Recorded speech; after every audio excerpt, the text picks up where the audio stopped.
Welcome back to The Paper Pursuer. Today's videos are for show notes 1196, a political earthquake last night. The first article is from the Washington Examiner, titled Uncertain Future for Sanders Campaign After Underwhelming Super Tuesday Performance, by Joseph Simonson, March 3rd, 2020. Los Angeles.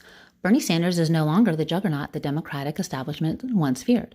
Just weeks ago, after pulling out a popular vote victory in Iowa, a narrow win in New Hampshire, and a rout in Nevada, the Democratic primary almost looked all wrapped up. The race may not yet be over, but Sanders has proven he is far from unstoppable. Former Vice President Joe Biden's resounding victory in South Carolina meant that Sanders was back on the defensive in Texas and several states in the Deep South. Despite spending months on black outreach, Sanders, 78, was unable to improve substantially upon his support in states such as North Carolina, which he won in 2016.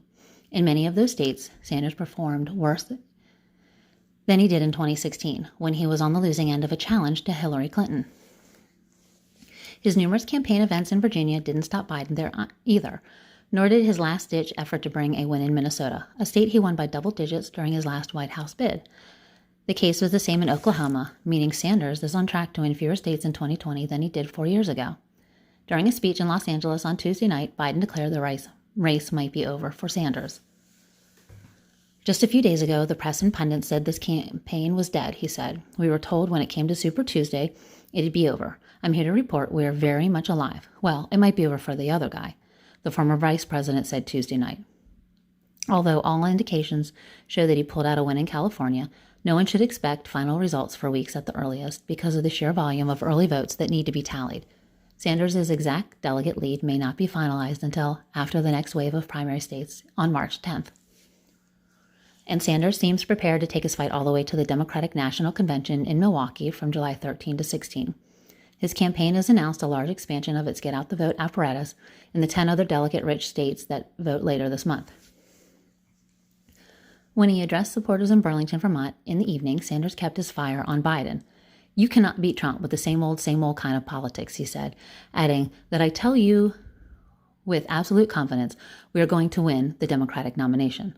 On Tuesday, Sanders' speechwriter, David Sirota, released a memo to the public outlining its new phase against Biden. However, with Biden bankrolled by a super PAC and boosted by billionaire donors, the primary is far from over. We are now entering the phase of the primary in which the differences between Bernie and Biden will take center stage, says the memo, authored by Sanders' campaign manager Fayez Shekhar and senior aide Jeff Weaver. These differences make clear that the choice between these two candidates is stark. It is a choice between the party's core economic and social justice agenda and the Washington establishment's agenda that aims to protect and enrich the wealthy and well-connected. The differences also spotlight how Bernie's agenda is a far more popular general election agenda than Biden's. The memo then gives a glimpse of how Sanders plans to hammer Biden on his record of voting for the Iraq War authorization and entitlement spending, signaling a more aggressive push from his campaign as the inevitability of his candidacy is threatened. On Wednesday, Sanders will travel from Vermont to Phoenix for an evening rally in the evening. Arizona holds its primary on March 17th and awards 78 delegates. He lost the state in the 2016 primary to former Secretary of State Hillary Clinton, earning just over 41% of the vote. Okay, that's the end of that one, guys. Sorry about the phone ringing. Didn't expect that. I'll see you on the next one. Bye.